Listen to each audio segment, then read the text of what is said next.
Dukomeza rero n'itsindaga imikino muri iri tsinda rya karindwi rero ikaba izatangira tariki 18 z'ukwa gatandatu, aho ekipe ya Manchester City izatangira icakirana na Wydad Casablanca. Ni umukino uzabera kuri Lincoln Financial Field, ni mu mujyi wa Philadelphia kabisa. Twagiye kuri iyo tariki nanone 18, Al Ain FC ikazaba yakira ekipe ya Juventus de Turin. Ni umukino uzabera kuri Audi Field Stadium mu mujyi wa Washington DC. Match izaba isa 3. Umunsi ukurikiraho cyangwa se umunsi wundi muri iri tsinda rya Gani uzakomeza tariki 22, aho Manchester City izaba ikina na Al Ain FC kuri Mercedes-Benz Stadium iherereye muri Atlanta kabisa. Kuri iyo tariki n'ubundi Juventus izaba yakiriye Wydad kuri Lincoln Financial Field Stadium ni iherereye i Philadelphia. Umukino cyangwa se umunsi wa nyuma muri iri tsinda uzaba tariki 26 z'ukwezi kwa gatandatu kabisa. Ku iyo saha, ku isaha y'isa 9, Juventus izaba icakirana na Man City bahise Camping World Stadium, aho Juventus izaba icakirana na Man City kabisa ku isaha y'isa 9. Kuri iyo saha kandi zizaba ari match za nyuma zo mu itsinda.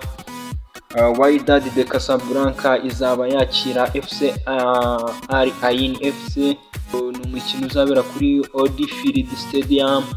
Icyo wamenya, amakipe aserukanye iki, atozwa n'abande. Manchester City yo mu Bwongereza, umutoza ni Jose Pep Guardiola, nk'ibisanzwe ni umutacticien w'umunya Espagne. Ntabwo nirwa muvugaho byinshi, ahubwo tumanuke ku bakinnyi b'ingenzi. Harimo umunya Norvège Erling Braut Haaland, akaba amenyerewe gutsinda ibitego, ari goal machine cyangwa se ari imashini y'ibitego kabisa. Umunya Espagne Rodrigo Cascante akazaba yagarutse nyuma yo kuva mu mvune ya ACL, akaba ari nawe Ballon d'Or winner wa 2024 kabisa. Akazaba ari fit, yagarutse mu kibuga hagati acacambo kabisa. Akazaba hari umubirigi bidahindutse, nta gihindutse, Kevin De Bruyne umubirigi kabisa, nawe kuri pasi nziza ziwe ziri magnificent. Kevin De Bruyne nawe akazaba aserukana n'ekipe ya Manchester City mu gikombe cy'isi cy'amaklub 2025 ejo bundi muri Leta Zunze Ubumwe za Amerika. Nihuse cyane, reka turebe mu ekipe ya Juventus de Turin. Ubu ngubu irimo iratozwa n'uwitwa Thiago Motta kabisa, akaba ari umutaliyani. Abakinnyi b'ingenzi navugamo harimo umunyaserbe kabisa, akaba n'umutaliyani witwa Dusan Vlahovic. Akaba arimo uzagenda ayoboye ubusatirizi ariwe uzaba navuga ayoboye ubusatirizi bwa ekipe ya Juventus. Hakazamo umunyamerika Weston McKennie kabisa, akaba akina mu kibuga hagati. Akaba azwiho gukina imbaraga ndetse ari na creative kabisa, ari umuhanga mu kwishakira inzira. Hakazamo umuhungu witwa Timothy Weah, akaba ari umuhungu wa George Weah kabisa, nawe akaba ari umunyafurika ariko ufite ubwenegihugu cyangwa se wavukiye muri USA. Ekipe ya gatatu muri iri tsinda kandi akaza muri iri tsinda rya karindwi akaba yitwa akaba ari ikipe yo muri Maroc yitwa Wydad de Casablanca kabisa. Ekipe ya Wydad ikaba iyobowe n'umutoza witwa Rurani Mokwena, akaba ari umunya South Africa. Abakinnyi icyo wamenya nuko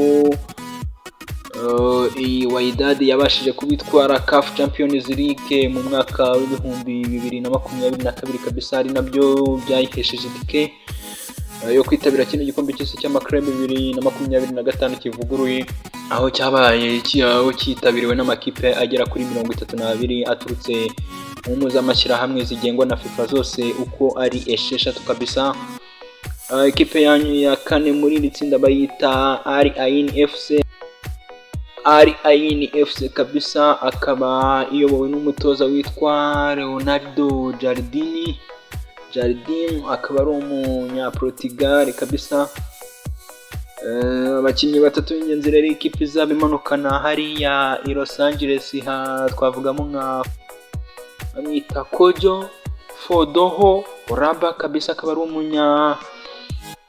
umusore w'umunya-Togo, akaba ari wabaye top scorer w'ikipe ya Al Ain. Hakazamo undi mukinnyi bagenderaho n'undi muwinga wabo cyane kabisa utsinda ibitego bamwita Sofiane Rahimi, akaba ari umunyamaroko. Uyu muramuzi ahamagarwa muri national ya Maroko kabisa, bamwita Sofiane Rahimi, akaba ari umuwinga. Undi n'uwo bita Khalid Eissaka. Iyi ekipe rero ya Al Ain icyo wamenya akaba ari ikipe ituruka muri Leta Zunze Ubumwe z'Abarabu kabisa. Uyu Khalid Eissaka nawe rero akaba akomoka muri Leta Zunze Ubumwe z'Abarabu, akaba ari United Arab Emirates kabisa. Ayo akaba yari amakipe ari mu itsinda rya karindwi. Icyo nkwibutsa cyo ni kimwe, komeza kandi subscribe wowe utarabikora, kandi wowe wabikoze ukwiye gukora like ndetse na share kugira ngo aya makuru cyangwa se izi update zigere ku bantu benshi kabisa.